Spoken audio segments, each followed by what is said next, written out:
¿Qué tal a todos los seguidores de las redes sociales del Sol de México? Yo soy Mario Alavés, esto es Ponle Solo a tus finanzas y hoy nos acompaña Juan Luis Ordaz, él es director de Educación Financiera de Citibanamex para hablar de un tema que nos va a llevar una buena parte de nuestra vida, que es nada más y nada menos que el crédito hipotecario.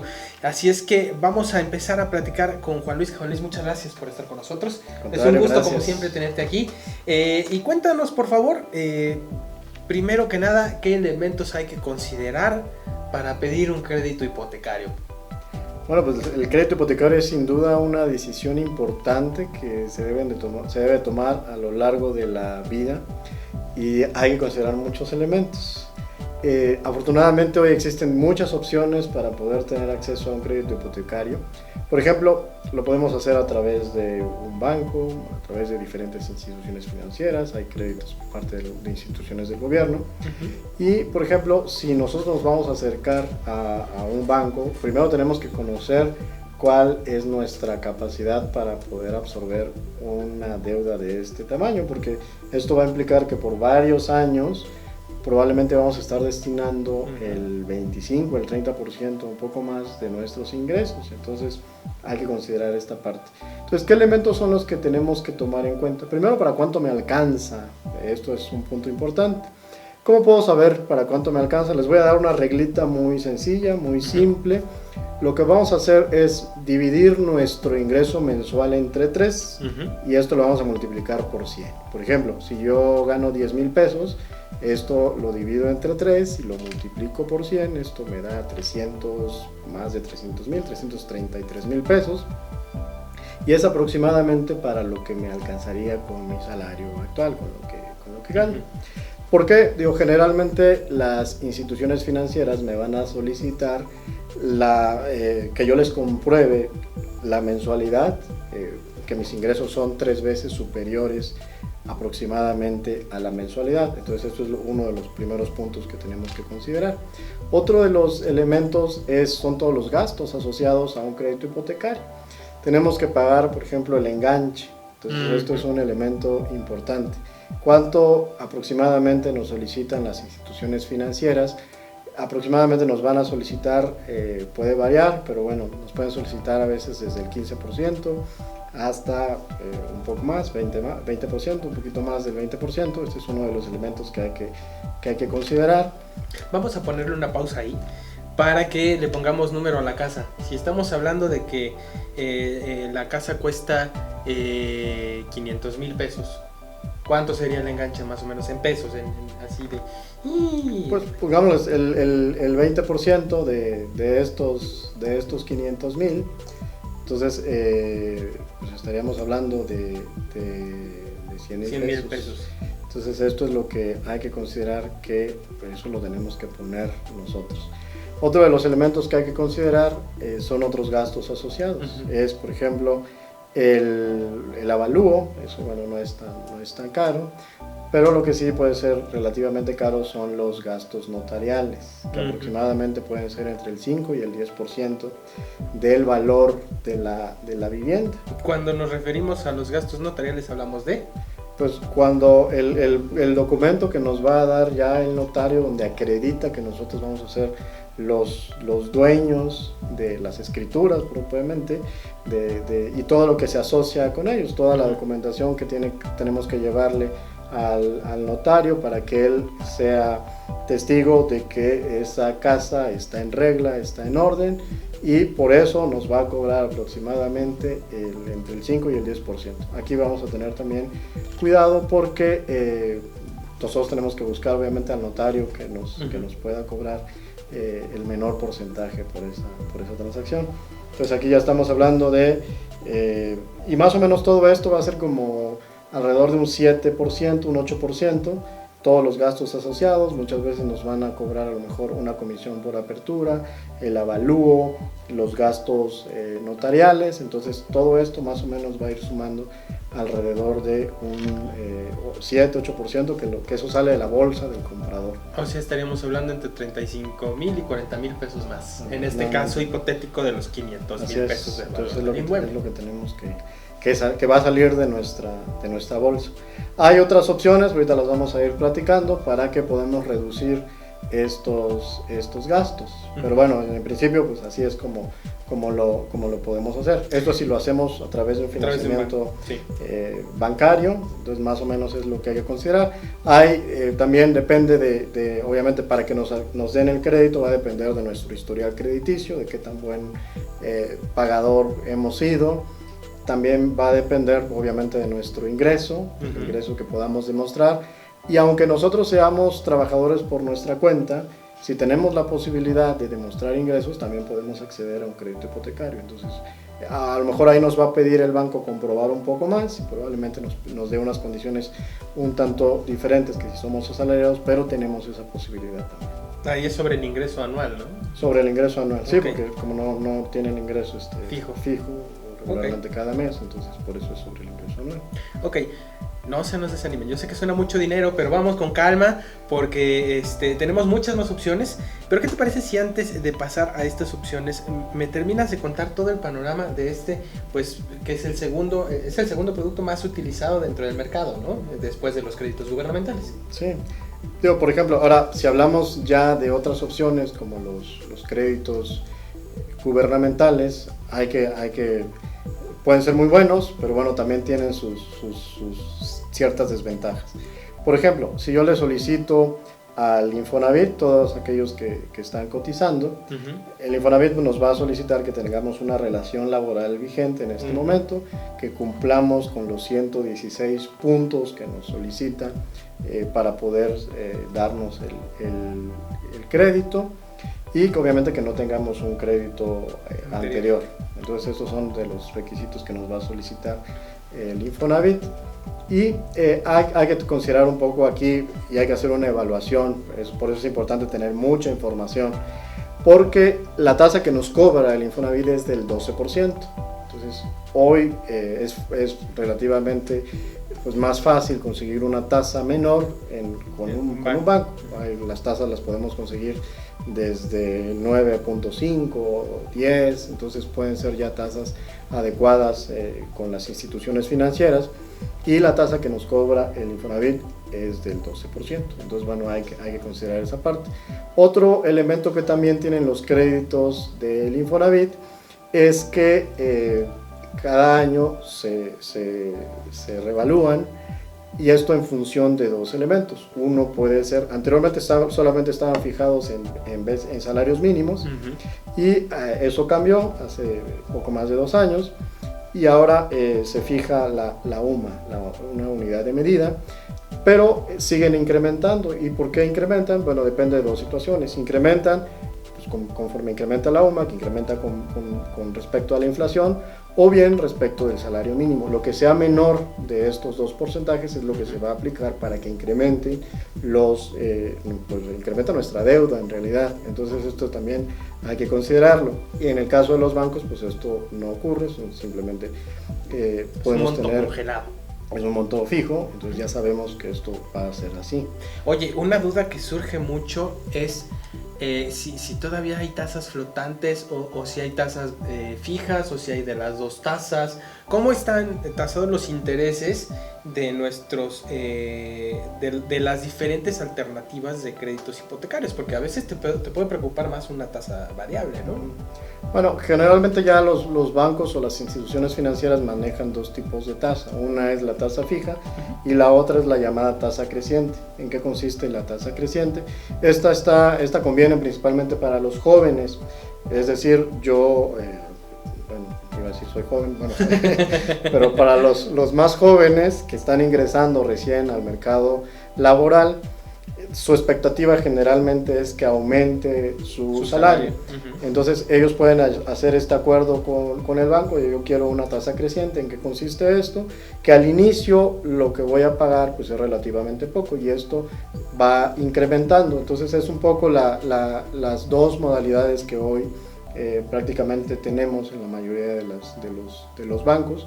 La segunda pues está más enfocada en personas jóvenes, donde justo como va aumentando su ingreso, su expectativa es que incremente, entonces al principio puedo solicitar una tasa baja, y esto me permite a lo mejor tener la posibilidad de tener ya un crédito en este momento y no esperarme más tiempo para ello. Ok, oye, con esto sí digo, ay, qué bonito, me van a cobrar menos intereses unos años, pero me surge una duda de que sí me puede, así como que, no sé si tomaría esa tasa.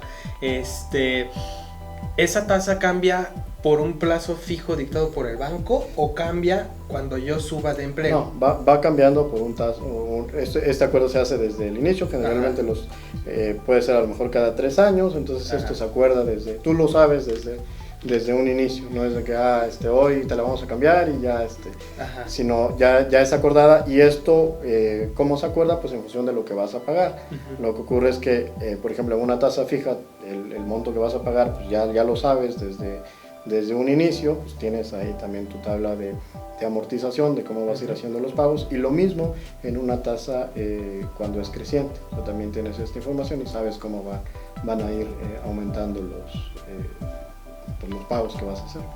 Ok, ahora, ¿cómo puedo darme cuenta yo de si lo que tengo es suficiente para por lo menos tener acceso a un crédito? Porque pues si hablamos de un salario promedio en México, hablamos como de 8,000 pesos. ¿Esto me alcanza para tener un crédito hipotecario? ¿Y a cuánto accedería? Y como que en dónde me puedo comprar una casa si vivo en la Ciudad de México, por ejemplo, para saber cuánto me voy a hacer, si me conviene, o sea, para tener más datos y tomar una decisión más informada, porque pues los plazos son pues, los de un matrimonio casi, ¿no? Así es. Bueno, primero justo la reglita que mencioné al principio nos puede servir, y poníamos el caso de los 10,000 pesos, que nos puede dar más de 300,000 pesos, puedo acceder a un crédito de más de 300,000 pesos. Ahora, los bancos generalmente me van a solicitar ingresos comprobables, en algunos casos a partir de 9,000, 10,000 pesos, en algunos casos 15,000 pesos, entonces ahí es donde ya puedo saber que si lo puedo solicitar con un banco. Ahora, si yo tengo, por ejemplo, Infonavit por ejemplo gano menos de 9,000 pesos, entonces a lo mejor va a ser complicado que pueda yo acceder a un crédito bancario. Bueno, no necesariamente.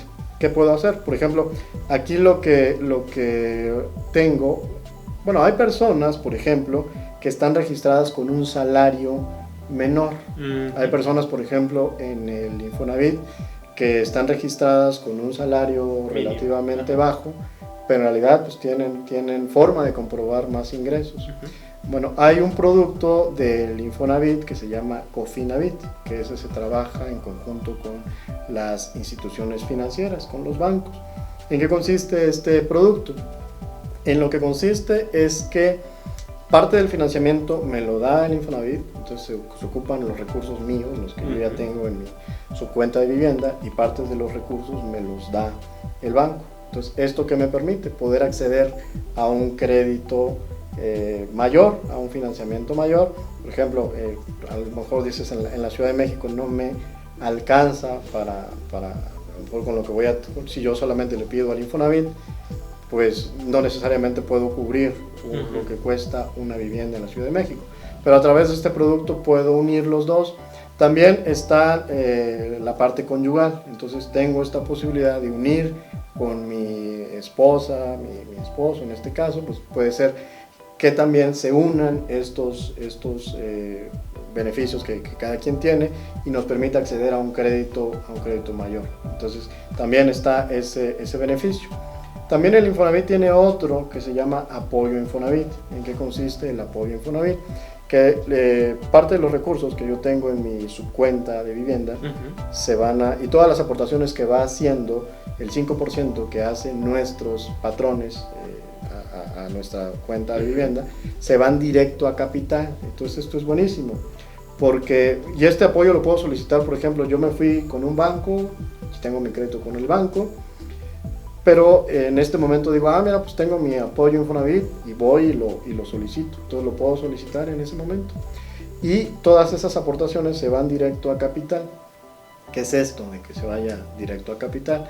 Bueno, como sabemos, Los créditos hipotecarios nos cobran una tasa de interés. ¿Cómo se calcula la tasa de interés? Pues nos las van a calcular sobre los saldos insolutos. ¿Qué son los saldos insolutos? Es decir, lo que debo todavía, lo que no he pagado. Entonces, por ejemplo, si yo pedí 1 millón y debo 950, el interés me lo van a cobrar sobre esos 950. Entonces, siempre si tenemos una tasa de interés de 10% y debo 950,000 pesos, la tasa de 10% es anual. Entonces, ese año voy a pagar 95,000 pesos de si lo pago intereses, todo ese año, si se paga todo en orden. Y conforme vaya bajando el monto, o sea, no se espanten, o sea, a veces suena mucho dinero, sí suena mucho dinero y es algo a veces que nos espanta, pero conforme va pasando el tiempo, se va bajando el dinero que debemos y baja no baja la tasa de interés, baja el dinero que pagamos como interés. Exacto. Entonces, es una cuestión de disciplina, ¿no? Así y es. Conforme vayan pagando, si son puntuales, van a ir pagando menos y teniendo más posibilidades y más oxígeno a veces en nuestras finanzas, que es lo que nos preocupa muchas veces, ¿no? Sí, de hecho, sobre este punto que mencionas de los pagos, esto es importantísimo. De repente hay personas que a veces nos preguntan, oye, ¿qué conviene más? Por ejemplo, si yo recibo, no sé, mi aguinaldo a finales de año, o voy ahorrando, no sé, junto 24,000 pesos y los pago todo en diciembre, o ¿qué conviene más? Ir pagando 2,000 pesos cada mes o justo estos 24,000 pesos a finales de año. En realidad lo que más conviene es ir pagando mes con mes. ¿Por qué? Por esto que comentaba. Como lo que me van a cobrar de interés es sobre lo que me falta por pagar, si yo ya le bajé 2,000 pesos, ya el interés del siguiente mes me lo calculan sobre 2,000 pesos menos. Entonces, y así sucesivamente. Entonces, esta es una buena sugerencia para cuando vamos a pagar nuestros créditos, siempre aportarle, siempre que podamos, desde luego, sí, claro, aportar, así sea. Otra de las ventajas que tiene es que podemos pagar montos mínimos, no hay penalizaciones ya en los créditos hipotecarios, entonces podemos ir abonándole a nuestra deuda. Entonces, esto es buenísimo. Oye, Juan Luis, ¿cómo podemos establecer o cómo podemos saber si ya junté mis 116 puntos en el Infonavit? ¿Y cómo junto esos puntos? ¿Qué tengo que hacer para juntar esos 116 puntos? ¿Cuáles son los requisitos? ¿Cuánto dinero hay? Bueno, aquí la recomendación es, vamos a entrar a la página del Infonavit. Ahí hay una sección donde nos podemos poner nuestros datos, nos va a pedir nuestro número de seguridad social y ahí vamos a poder ver cuántos puntos son los que tenemos. Ahora, ¿de qué dependen los puntos? Pues van a depender básicamente de nuestra edad, dependen de nuestras semanas que tenemos cotizadas. Por ejemplo, hay personas y cotizadas de forma continua, hay personas que a veces cambian de trabajo, entonces esto les impide seguir acumulando más puntos cuando de repente cambiamos relativamente rápido de trabajo. O cuando estás en un empleo formal y luego te ofrecen algo mejor en un empleo informal y dejas de cotizar. Exacto. Entonces por eso es importante, sí, mantener nuestro empleo, y si es formal, pues desde luego esto nos va a ayudar a tener este puntaje. Y pues también va a depender de las semanas que nosotros obviamente tenemos cotizadas, depende del salario que nosotros tenemos. Entonces básicamente son lo que se toma en cuenta para este puntaje, pero lo podemos checar dentro de la página del Infonavit y ahí podemos ver exactamente cuántos puntos tenemos, cuánto nos falta para conseguir esos famosos 116 puntos. Casi suena como examen para entrar a la UNAM, ¿no? Pues sí, de hecho sí. En lugar de 120 son 116. Muy bien. Oye, me comentabas que están los bancos, está el Infonavit y el Fobiste, son más o menos esquemas similares. ¿Qué más hay? Mira, hay también otras instituciones que también nos pueden ofrecer algunos tipos de créditos. Aquí lo recomendable pues es checar, porque que estén efectivamente reguladas, hay que ver, por ejemplo, en las fuentes oficiales que tenemos, la Comisión Nacional Bancaria de Valores, por ejemplo, en la página de la Conducef, podemos checar para que no nos estemos metiendo en algo que a lo mejor no es tan adecuado. Entonces confiable. Ahí tan confiable. Entonces lo recomendable pues es que tengamos toda la información adecuada y correcta. Pues hemos llegado al fin de esta transmisión y me gustaría que me contaras, Juan Luis, 3 puntos así principales y centrales para que no se nos olvide lo que necesitamos para nuestro crédito hipotecario. Sí, el primero pues es saber para cuánto nos alcanza, conocer efectivamente nuestra capacidad de endeudamiento. El segundo, que es muy importante, sí tener un monto ahorrado que pueda ser equivalente, por ejemplo, a 3 meses de nuestro salario, porque luego puede ser que nos metemos en una situación donde no sabemos. Y un tercero, pues hay que hacer siempre las cuentas, saber y comparar en toda la oferta que hoy existe, que afortunadamente es mucha, cuál es la más conveniente para nosotros, la más adecuada. Y toda esa información pues es pública, entonces vayan a las diferentes instituciones, busquen por ejemplo asesoría en las mismas instituciones financieras, nos pueden asesorar, la asesoría es completamente gratis, no nos compromete a nada, entonces bueno, toda la información pues, que podamos tener es mejor. Recuerden, la información es poder. Ahora cuéntanos por favor tus redes sociales, ¿dónde los pueden encontrar? Bueno, pues en Facebook nos pueden seguir como edu.citibanamex, en Twitter nos pueden seguir como @edu_citibanamex, y tenemos también una plataforma que acabamos de lanzar en el portal de Citibanamex, y ahí nos pueden seguir en banamex.com, /sitios, /educación-financiera. Ok, y recuerden que siempre nosotros estamos para ustedes en el programa Despierta con el Sol con Hiroshi Takahashi en www.abcradio.com.mx. Nos pueden escuchar en vivo de lunes a viernes de 7 a 9 de la mañana, y si no nos quieren escuchar a esas horas de la madrugada porque no les gusta levantarse temprano como su servidor, nos pueden escuchar también en www.abcradio.com.mx en los podcasts de la Organización Editorial Mexicana, y ya estrenamos Spotify. ¿En serio? Ya estrenamos Spotify. Ya nos pueden escuchar ahí a través de Despierta ABC. Hasta la próxima.